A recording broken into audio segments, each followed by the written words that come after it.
This morning. Couple, housekeeping items, I guess. First housekeeping item is a while back, the elders had asked us to keep in mind anybody who the congregation may think would fit as an elder, and to talk to those people, and to then after you've talked to that person, then to go to Mike or to Paul and with that. And so that request is still out there.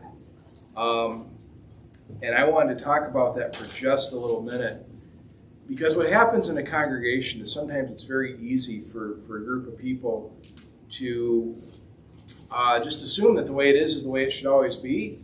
And when it comes to developing leadership in the church and recognizing people who do that, we need to kind of look to the future.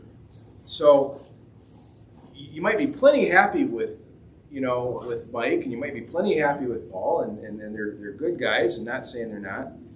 But we need to start looking at what's the future going to be like. Who do we need to start developing into these roles?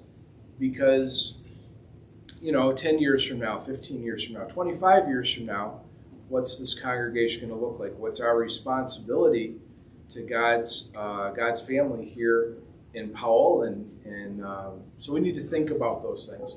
And just because somebody that you're thinking about that you think would potentially be good at this role maybe isn't willing to do it just yet, doesn't mean that 5 years from now or next year or whatever it is, that they might not be willing to fill that role. So I think it's important that we have these conversations, at least occasionally, so that we think about not how do we take care of business today, but how are we going to be effective in the future. Now, the next thing I have for you is it was pointed out to me today that my favorite sermon illustration, Renee Taylor, has been texting during church and class again, which is what she did when she was here. And she denies it, but she was taking selfies, I saw her. I would like all of you this week to do just a little favor for me. Just text her and ask her what she did that she did 3 years in prison. Just text her that and ask her that. It's a hilarious story, but it would probably be funnier if she told it than I told it on her. And then you can just say, Jim told us you were in jail. That's good enough. That'll get me enough trouble. So with all of that said, we're in Matthew 21 this week, and we're starting a section of Scripture that if you have headings that are put in there, it says, the last week of Jesus' life, or that type of thing. And that's, as far as we can tell, this all took place in about a week's worth of time. And in the book of Matthew, we have something that's different than a couple of the other Gospels, because Matthew leaves out something that John spends a good amount of time on, and that is what happens right before what we're going to get into this morning. And what happens right before we get into this morning is a story about Jesus raising Lazarus from the dead. And that's not in the book of Matthew. Now, it explains part of the reaction of the crowd that we're going to read about this morning. Because Lazarus lived about 5 miles-ish from Jerusalem. His family was apparently pretty well known in the area, and he died and came back to life. Like, they had him in the tomb 3 days, and Jesus called him forth, and he came forth. And this, they didn't have Facebook, but this was big news back then, right? This got spread around quite a bit, especially because a lot of the people in the community had went to the funeral. So when we are starting this story today, when we pick up in Scripture, he talks about coming from Bethpage, or from this area that's close to where Lazarus lived. So chapter 21, verse 1. When they had come near Jerusalem and reached Bethpage at the Mount of Olives, Jesus sent 2 disciples, saying to them, "Go into the village ahead of you, and immediately you will find a donkey tied and a colt with her. Untie them and bring them to me. If anyone says anything to you, say this: 'The Lord needs them,' and he will send them immediately." Now, we are in Wyoming. What happens if you untie somebody's horse from the hitching rail in front of the saloon and you get on it and you ride away? They shoot you or they hang you. By the way, that's still on the books, right? I mean, we can appreciate that horse thieving is a hanging offense. So what does Jesus tell his disciples to do?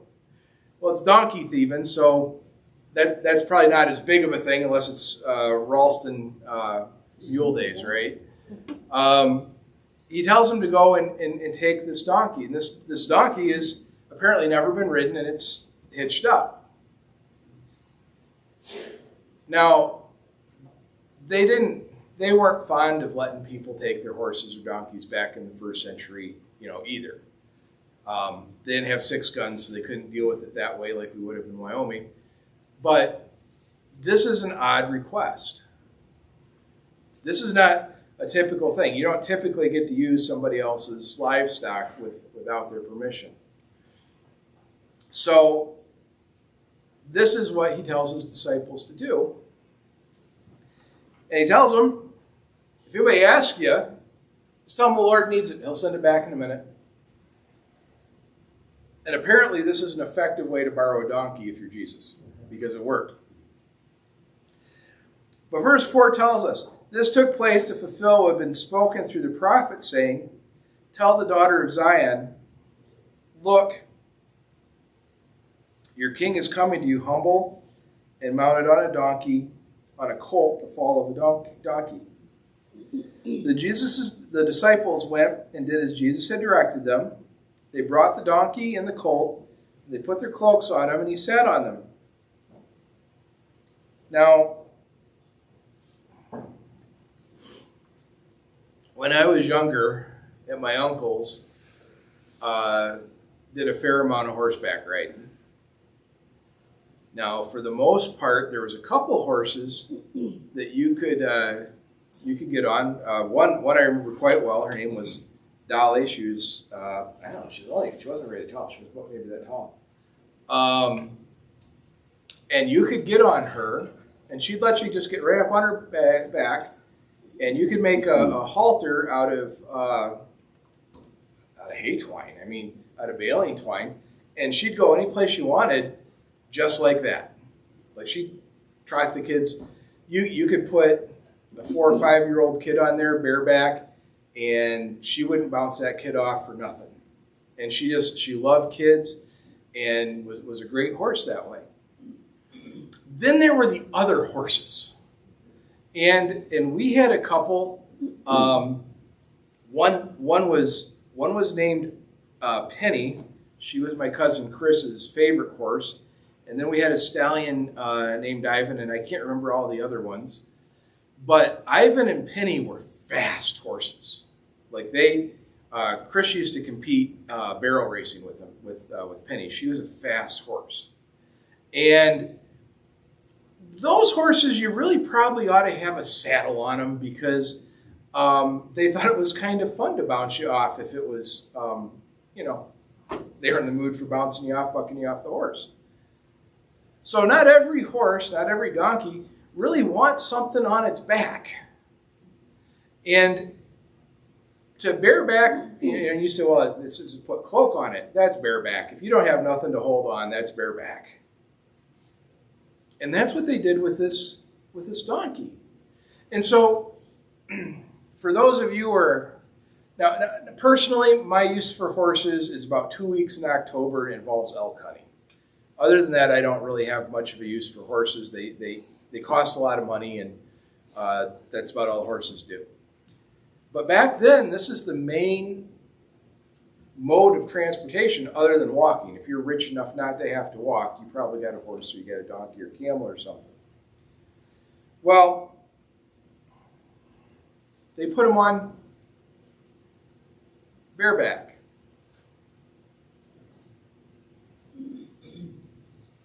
And it says that this fulfills Scripture. Look, your king is coming to you humble.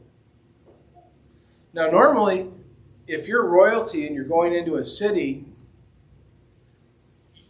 you send people on horseback. Majestic animals, boy, we're important. This is a big deal. Not everybody could afford a horse. It's a big sign. It's a big show. It's like showing up in the limo. Well, Jesus comes in riding on a donkey. And while a donkey is reliable transportation, I guess, it's not majestic transportation. It's not getting there fast transportation. This is not showing up.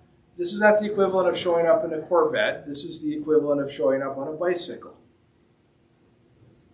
So Jesus is showing up, and it's fulfilling Scripture. It's fulfilling Scripture, and it's saying, look, he's coming humbly and in peace. And is that what folks thought they wanted? Folks, in a lot of ways, thought the Messiah, or at least some of them thought, the Messiah was going to be a military leader, a great leader. And yet Scripture told them, no, he's coming riding a donkey. So as he does this, he's fulfilling Scripture. Matthew points that out.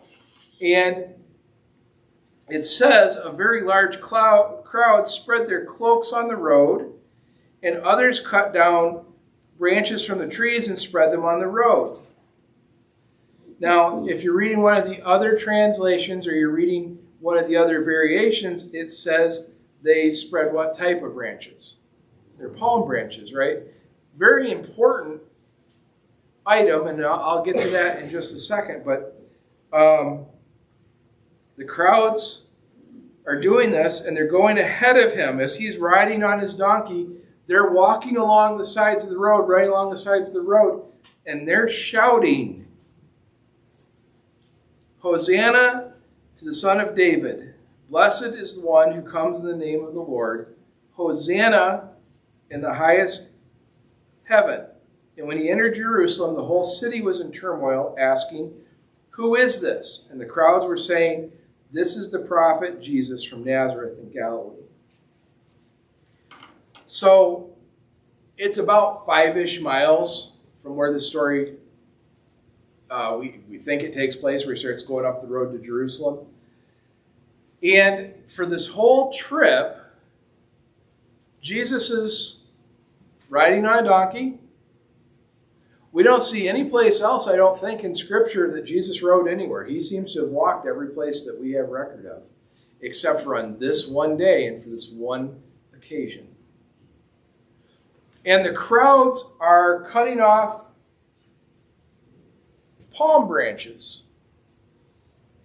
And what's the significance of a palm branch? I didn't realize this till I was reading a word study that somebody else did. But the palm branch is a word in Hebrew, and it's lamed, vav, lamed, beth. And so, or bet, excuse me. And that word's actually two words put together. The first part of that is a word, lu, and then the second part of that is lav. And those two words, the first part of that word means unto or for. And the second part of that word, if it's just by itself, is the word heart. And so the picture here is the crowds are saying, we're giving you our hearts. And with their words, they're saying Hosanna. And the word Hosanna is a Greek transliteration, which means the Greeks just put in what they thought the Hebrew word sounded like here. Okay, they didn't use a Greek word, they used a Hebrew word. And it means God saves, or this is our salvation. So you've got a crowd of people. We don't know how big this crowd is, but you've got all these people, and they're laying their hearts. We give you our hearts. This is God's salvation. Blessed is he who comes in the name of the Lord. Well, who's coming in the name of the Lord. Well, the Messiah is coming. And they're declaring this, and this fulfills a prophecy from the book of Daniel, where Daniel is told, on such and such a day, your Messiah will be proclaimed to you. And here are these people outside the city on the way up, the road up to the city, and they're proclaiming, blessed is he who comes in the name of the Lord. Hosanna, God saves. And they're putting and saying with their palm branches, we're giving you our heart. And so this is the picture we have of Jesus going into the city. And when this is happening in the city, they go, well, what's all the commotion? What's all this about? And the crowd answers them, this is the prophet Jesus from Nazareth in Galilee. Well, they just made known to the city of Jerusalem who the Messiah was. Now, in Matthew's account, Jesus goes up to the temple.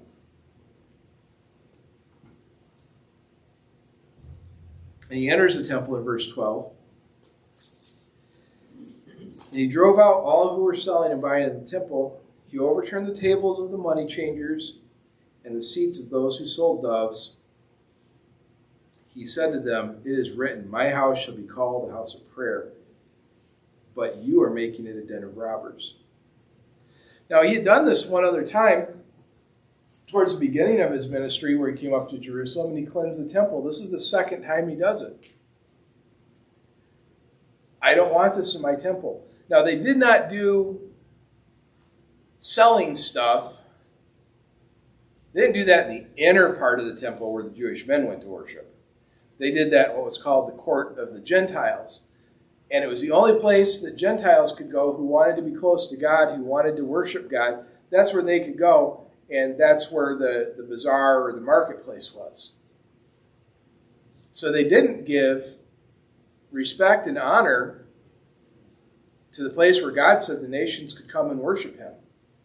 They didn't do that. Jesus didn't like that, and so he throws them out. And he does this. And as he's doing this, the blind and the lame came to him in the temple, and he cured them.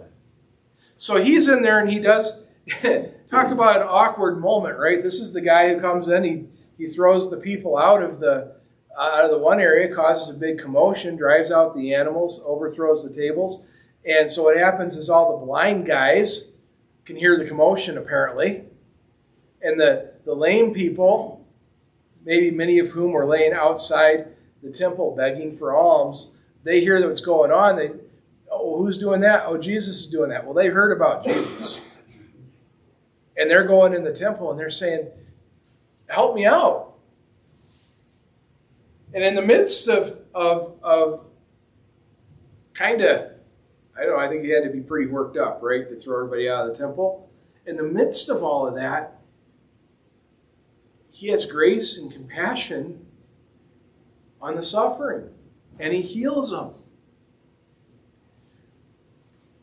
He does this, but when the chief priests and the scribes saw the amazing things that he did, and he heard the children crying in the temple, Hosanna to the Son of David, they became angry. Now, I imagine if somebody came in here today and overthrew the collection plates, it probably would be a little bit awkward, but I'm guessing that checks don't make that much money when they hit the floor. But when Jesus did that, and he's driving out the animals that were for sacrifice, and he's knocking over the table for the money, I'm guessing he made a pretty big commotion. And that commotion would have upset all the good temple-going, people, right? Especially the people who are in charge, the priests. And so you can get why they're a little bit worked up.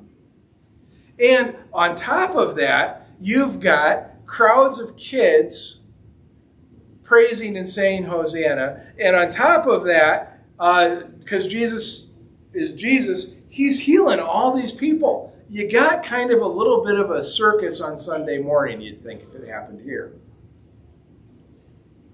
Now, with all of that going on, they get mad. And if you think about this for a minute, if any of that was going on here this morning, several of us would be mad. Just be honest. That would be a pretty big upset.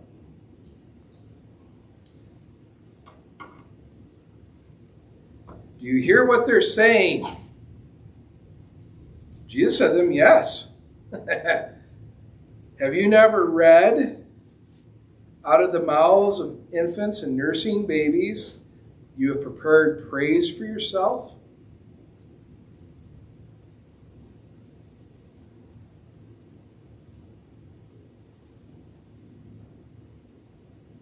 That would be kind of a slap in the face. Because in the midst of all this stuff that's going on, he calls our attention to the fact that this is Scripture. Now, Matthew, when we started this thing out, he pointed out to us that the whole thing that was happening with the donkey was to fulfill Scripture. Well, everything Jesus is going through, everything that's happening is a fulfillment of things that were written in Psalms and in the prophets, in Isaiah, in Ezekiel, and in Jeremiah. And all these things that are being laid out that are occurring is occurring not because it inconveniences the religious authorities. It's occurring because one day this is all going to be written down, that we can verify that Jesus was who he said he was. He did the stuff that Scripture says he did, and he fulfilled the prophecies that Scripture made over a period of hundreds and hundreds of years, so that we can have absolute confidence that Jesus Christ, when he dies later in the book, he was the guy who was meant to do that.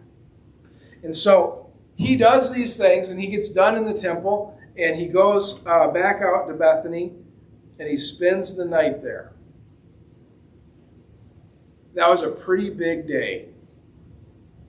So he goes and he does that. In the morning, when he returned to the city, he was hungry, and seeing a fig tree by the side of the road, he went and found nothing on it but leaves. And then he said, "May no fruit ever come from you again." And the fig tree withered at once.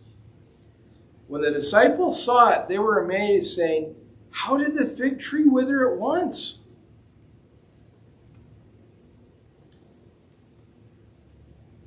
Well, that would be like if I was trying to grow trees at my house, fig trees at my house. Maybe you'd understand that.